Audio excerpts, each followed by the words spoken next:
Someone you love is gone. The house feels wrong. The air feels wrong. You don't know what to do with your hands. That feeling, that lost, hollowed-out confusion, is not weakness. It is not a malfunction. It is one of the oldest things about you. And when you trace it back, all the way back, past your grandparents, past their grandparents, past every generation you can name, you find something that changes how you see yourself completely. Your ancestors did not look away from death. They moved toward it. For nearly all of human history, death was not managed by strangers in another building. It was not hidden behind paperwork and polished wood and professional silence.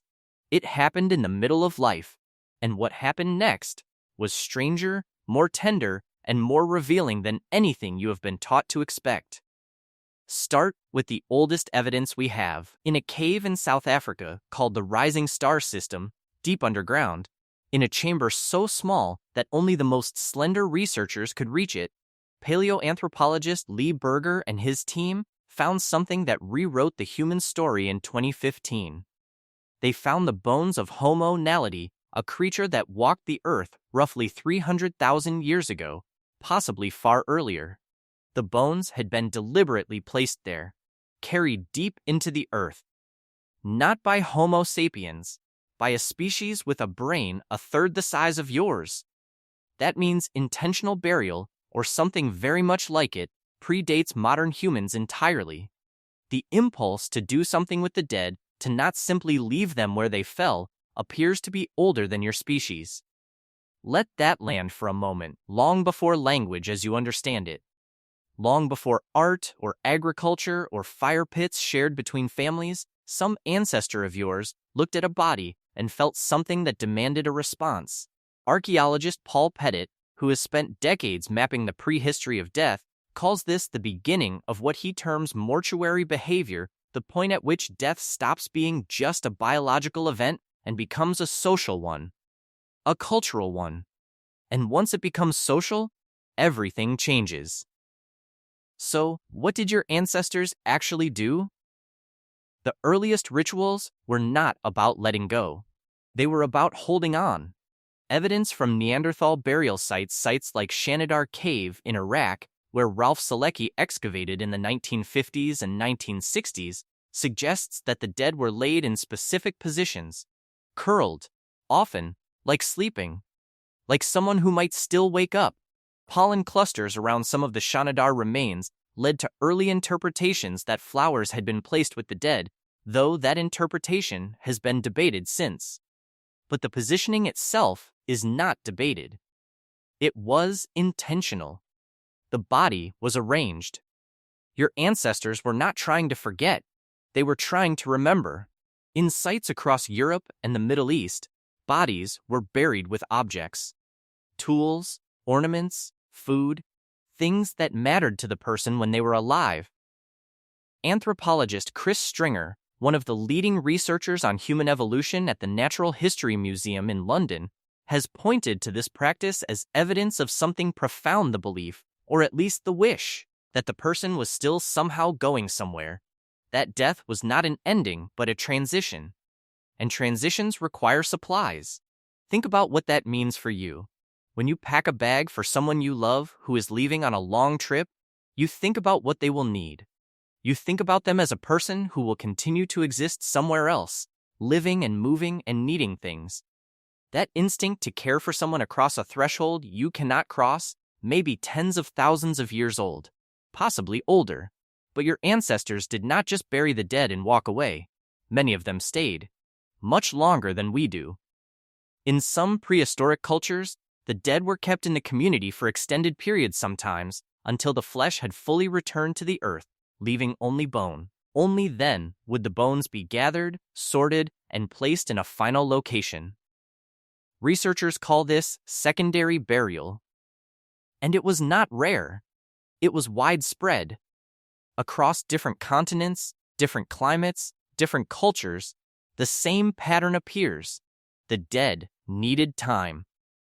And so did the living.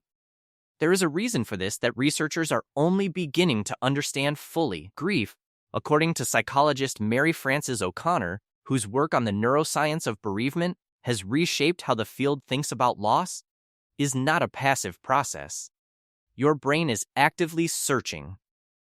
When someone who has been deeply woven into your daily life disappears, your neural prediction systems, the networks that expect them to be there, do not immediately update. They keep reaching, keep looking. You find yourself turning to tell them something. You reach for your phone to call them before you remember. This is not irrational. This is your brain doing exactly what it was built to do, running a search that has no result, slowly, painfully learning to revise its model of the world.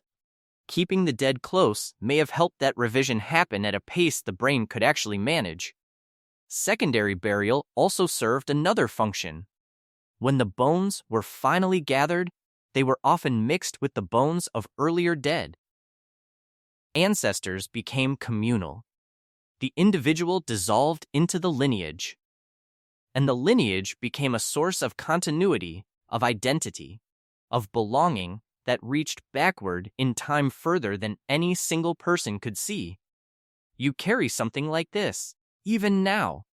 When you visit a grave, when you keep a photograph, when you tell a story about someone who is gone, you are performing the same basic act. You are refusing to let the relationship end. You are insisting, quietly, that the dead still have a place among the living. Not all ancient peoples buried their dead. Some exposed them to the sky. Some cremated them. In Tibet and parts of ancient Persia, sky burials leaving the body on a high platform for birds were practiced for thousands of years and still occur today. In these traditions, the body itself was not the important thing. What mattered was the return. The flesh going back to the earth, the air, the cycle. The person had borrowed this matter from the world, and now the world was taking it back. What unites these different practices is not a shared technique, it is a shared refusal. Every culture, in every era, has refused to treat death as nothing, as just a body falling, as the end of a story. Even in the most technologically advanced societies today, the instinct persists. You sanitize it, you professionalize it, you move it to buildings with soft music and carefully chosen neutrality. But underneath all of that, the same ancient imperative is still running. Something happened here. Someone was here. And that cannot simply be ignored. Researcher Thomas Lynch, a poet and mortician who has written extensively about the culture of death, put it this way: the dead matter to us because we matter to each other. That mattering does not stop at the moment of the last breath. It may be, in fact, most powerful in the hours and days and months immediately after. What your ancestors understood, without any science, without any theory of grief, is that death is a threshold that the community, not just the individual, must cross. That the person who died leaves a hole in the social fabric that has to be actively, communally, ritually repaired. That the living need the ritual as much as the dead need the dignity. You are not being sentimental when you struggle to leave the graveside. You are not weak when you set a place at the table on the first holiday without them. You are not irrational when you talk to someone who can no longer hear you. You are ancient. You are doing what humans have always done. You are refusing, in the most human way possible, to let love end, simply because life did. Tonight, if you find yourself missing someone, if you find yourself unsure what to do with the size of the absence they left behind you, are not alone in that. You have never been alone in that. For as long as there have been people who could feel something that needed to be called grief, there have been people sitting exactly where you are sitting now, doing exactly what you are doing now. Someone you love is gone, and you are still here, finding ways to hold them. That is not something your grief is doing to you. That is something human beings have always known how to do.